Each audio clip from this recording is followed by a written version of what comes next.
This is The Audience Connection, the podcast where we go beyond what connects and into why it actually sticks.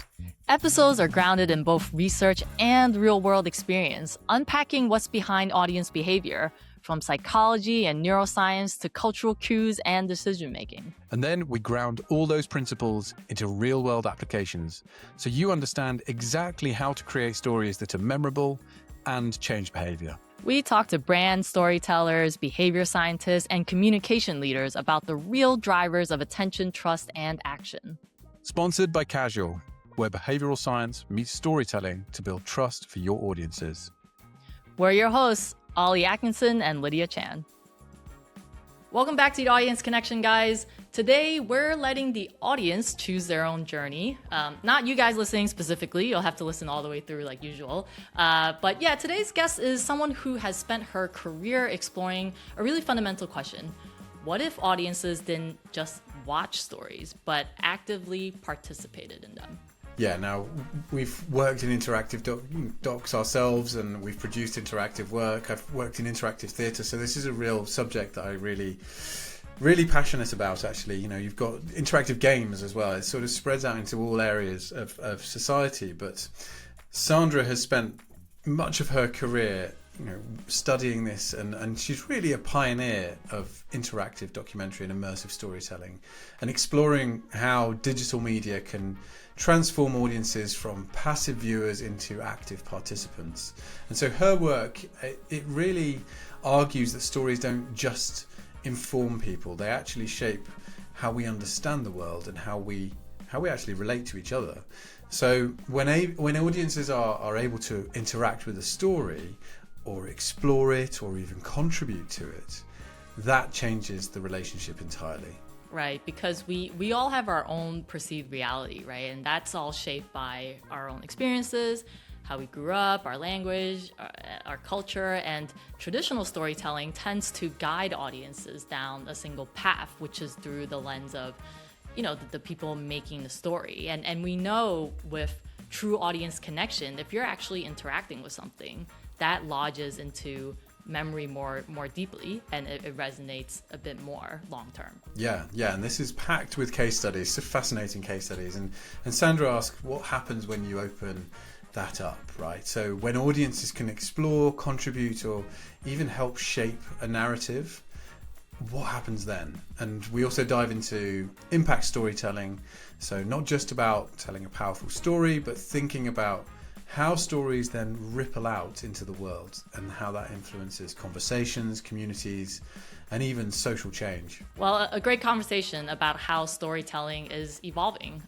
So here's Ollie's conversation with Sandra Gaudenzi.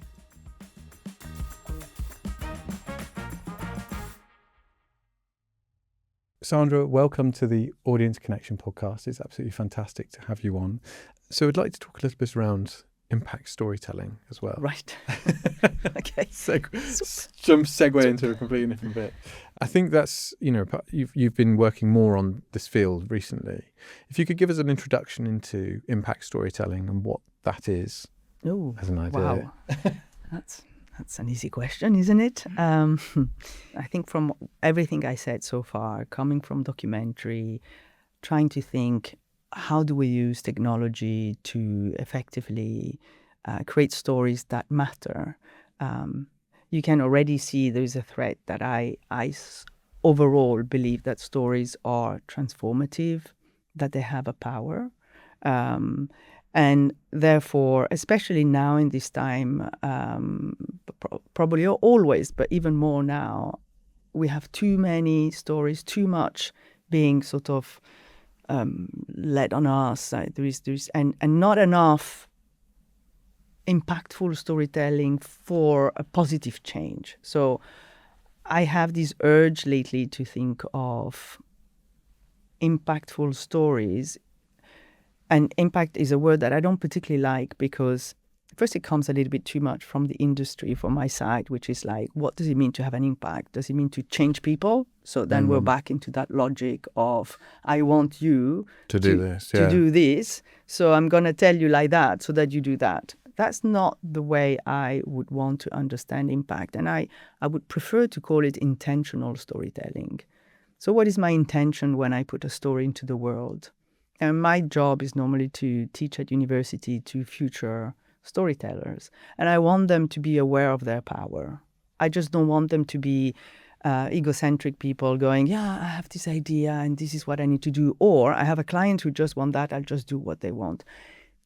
Life is life and we all need to learn our living. And so I don't want to put a judgment on that, but at least when you're young and at least when you move into the world at the beginning, asking yourself, what am I really doing with this short amount of time I have in my life? And if my tool to be in this world is storytelling, what are my stories for?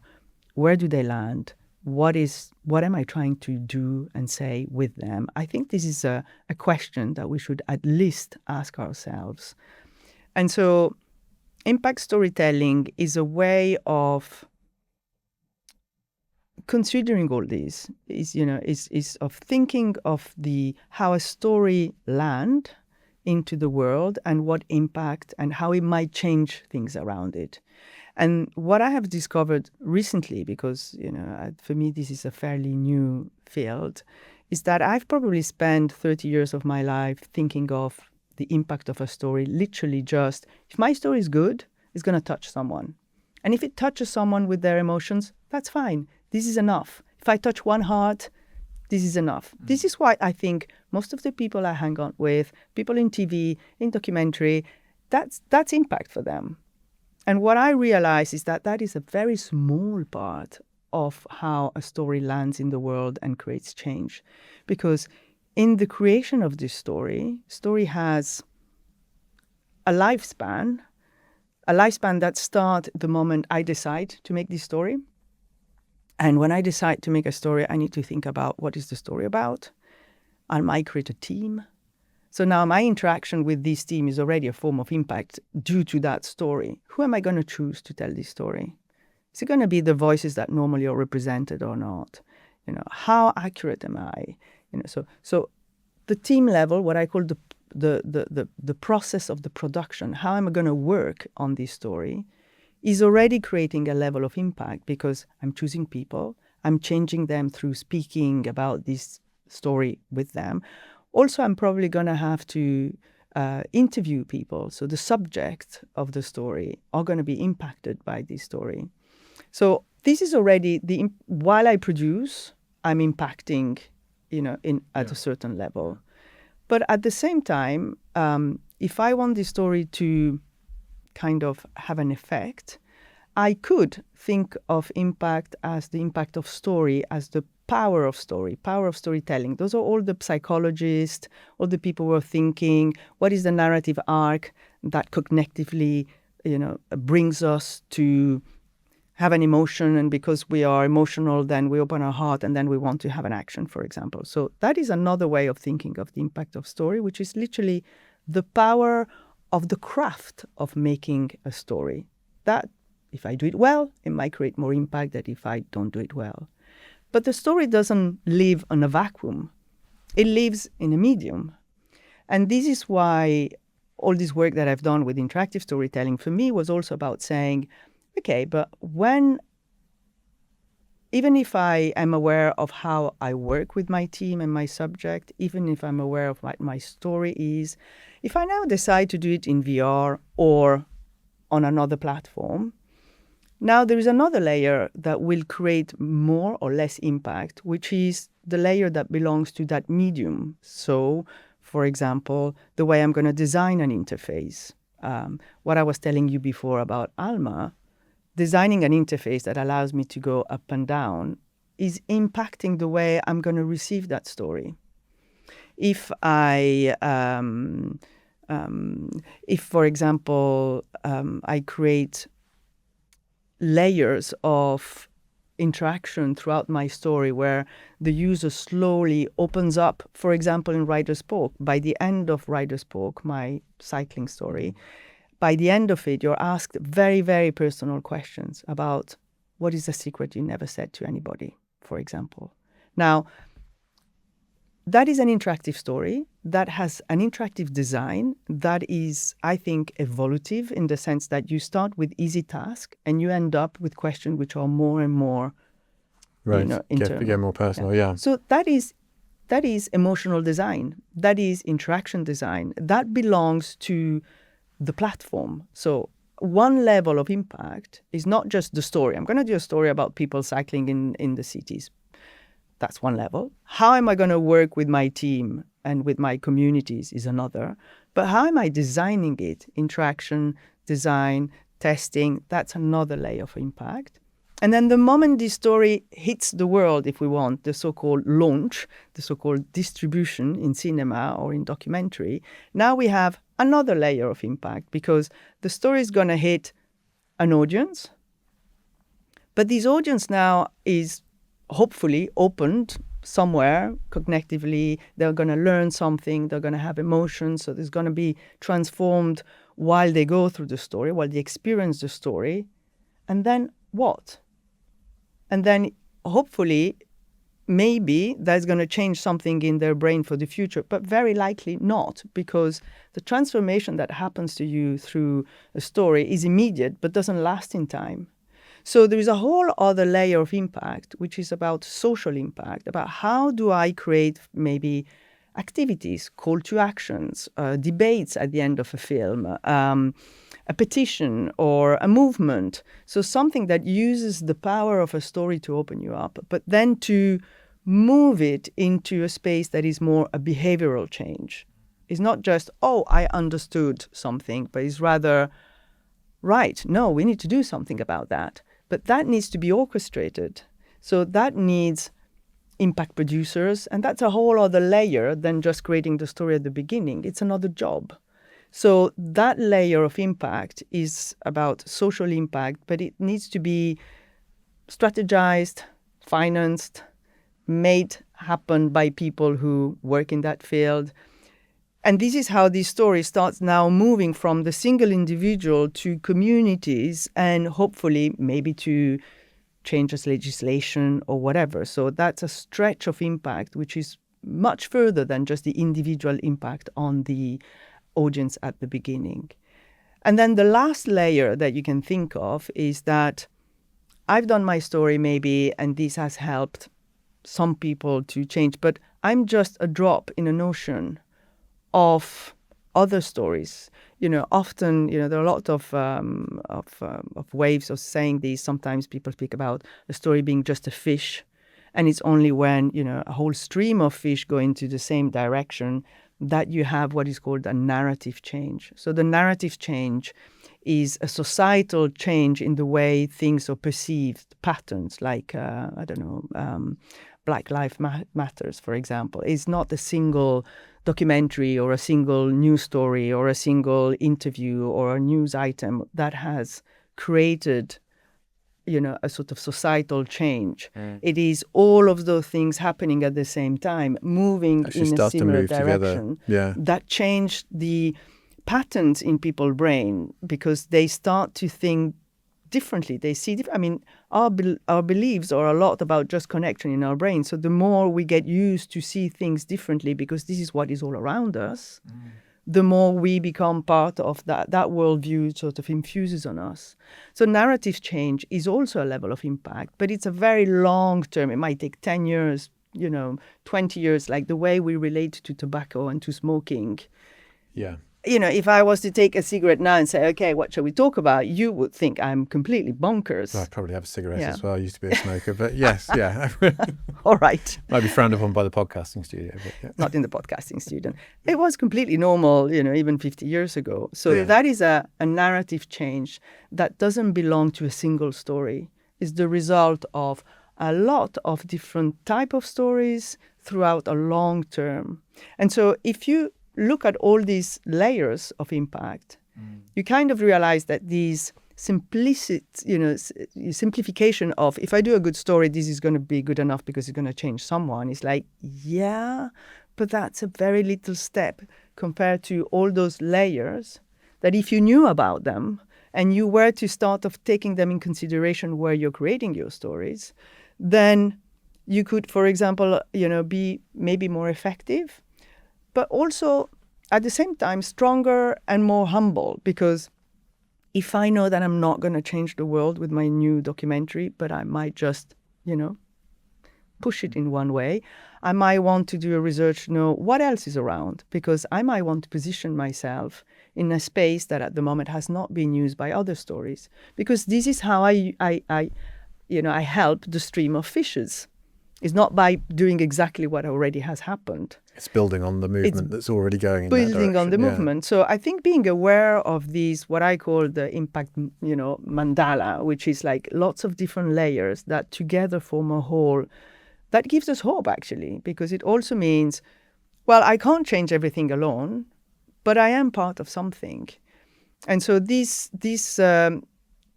way of thinking about how our stories can have an intentionality of change and going in a direction, providing that we take into account all those layers and we are maybe a bit active about it. So when I form a team, I might want to think about what is this team really representing?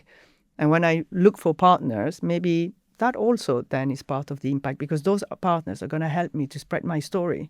Yeah. So they need to be part of my story. So maybe they need to have also something to say about it. So now suddenly making stories becomes a much more complex juggle than just, I have an idea, I need to find some money to do it, and then someone else would broadcast it and it's okay. Yeah, yeah. You see? A film is so powerful, really, but it only does so much. Like you say, you can go and watch it and you can feel moved by it. And that's, I think, reflecting back on what we're doing at Casual, is trying to focus on behaviour change, behaviour science, and how to actually change things once you've produced the film. What's the behaviour change? And it is really difficult to change behaviour. It is, and it needs repetition, or it needs communities, and it needs belonging. So this is why activists actually have been doing that and we need to learn from them.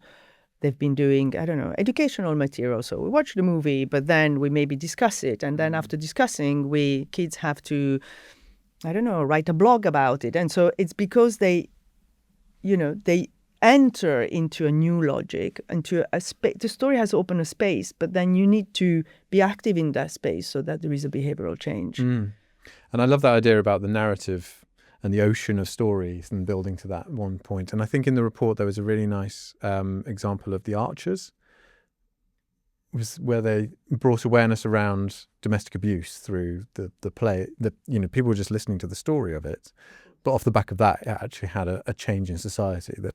Yeah, that's a good example of how we all have a part to play in this. Because when I think of storytelling for change, and I normally go into documentary, news, because those are activists, and you normally don't think about The Archers or something like that. But no, because that is a representation of it's part of public knowledge, it's part of what becomes normal or not normal, and therefore fictional stories are probably even more powerful because they're seen by more people. So we also have, I think, a responsibility to make sure that the way we script our, sort of commercial stories. And going back to even the type of audience that I believe you probably have more for this podcast, which are brands. Brands have a responsibility. Same thing. They have a role to play into this. If they just use storytelling to, sort of inflict a change, which is buy more of my stuff, they're just playing a single game and ignoring, what we need as a community. And in the long term, I don't think that pays off. In the short terms, I'm sure that the history of advertising tells us that it works. Yeah. But in the long term, it creates a society that maybe has its values a little bit too much in the owning and doing, and not enough into the being and the connection and communication. So I think I want to hope and I want to believe that, brands are of all types and forms, and that there are people who are really genuine. Of course, they care about their brand selling well, but that really believe that also that they have values that needs to be represented. And so that they can use storytelling not just to do one ad, but that they can live as a role model, embedding and embodying and living and breathing those values, and then they will create a positive change, providing that they do it like that. If they just do the ad saying those are our values, and then they actually do exactly the opposite, they're back into the situation of... Again, it's lack of trust. It's the same thing with Yeah, AI as well. We're it's the entering same. into a world where there is no trust. And so the brands that live by their values, are intentional around what they do, they are the ones that will probably stand out. Completely, I would say so. And back to the parenting, I mean, not that everybody needs to be a parent, but I think we've all been kids, so we know that relationship of role model and who we are, is often, I think, very useful when we think about how do I want to, what is the game I'm doing? Am I doing the short-term game or the long-term game? This idea of how I use storytelling is the equivalent of parents saying, you shouldn't be lying, and then maybe they are lying at home. So between what they say and what they do, the kids pick up first that there is a tension, and then that the reality, the world works in the other way. So this dissonance, my work in the short term, it's like being using authority as a parent. I mean, you have small kids. I don't know if you've already done the tantrum case. We're deep in the tantrum phase. Okay. Well, let me tell you about the realization of the first time I had to deal with the tantrum in the supermarket, thinking, oh my God, this is so embarrassing. How do I deal with this kid completely out of control? And I thought, I had that half a second thinking, maybe I could just be the nasty parent who either slaps or screams or, just be super authoritative, and that's it. That's not on. And it will work. It does work. It's not that authority doesn't work. But in the long term, what you create is a relationship of fear between you and your kids. Yeah. So the difficulty, and I think this is difficult in general in life, for me, it was very clear in parenting, but I think it has a lot of relationship with how we do our stories and how brands should use their story, is this idea of what is the game I'm playing? Am I playing the short-term game? I want my kid to stop the screaming right now, so I need to, sort of impose something. Or do I want to build the trust and plant seeds so that my kids never arrives to this tantrum, or maybe accept that there are sometimes tantrums, but we can discuss about it, which is a relational way of thinking of how you still have an authority, because it's not the kids should do whatever they want. They need boundaries. But the thing is, how do you keep those boundaries, or your responsibility as an adult? And I think brands is the same. If they want only to have an immediate, sort of gratification of a product being sold more, by definition, they need to lie. By definition. Yeah. And if they want to be authentic, and I hate this word authentic, because I think everybody's using so authentic left, right. What the hell does that mean? What do you think authentic means for a brand? Tell me. You're more of a specialist than me. Well, I think it's really going back to what you were just saying around. I think if a brand's being authentic, but you're judged on your values when no one's looking, really. And so I think if you are being authentic as a brand, you are making sure that it goes through your entire organization. It's not just to do with the sales, the shop window.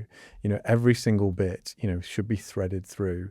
And I feel like if from the top down, everyone is living those values, then I feel you're being authentic as a brand. So that's what authenticity means to me. Thank you. I think it's bandied around a lot, like you say, and I think it's put into content especially. It's like, this needs to feel authentic. And by that, they just mean UGC probably. Yes, exactly. But that is not enough. You really need to make sure that actually, who are you talking to? What are they trying to say?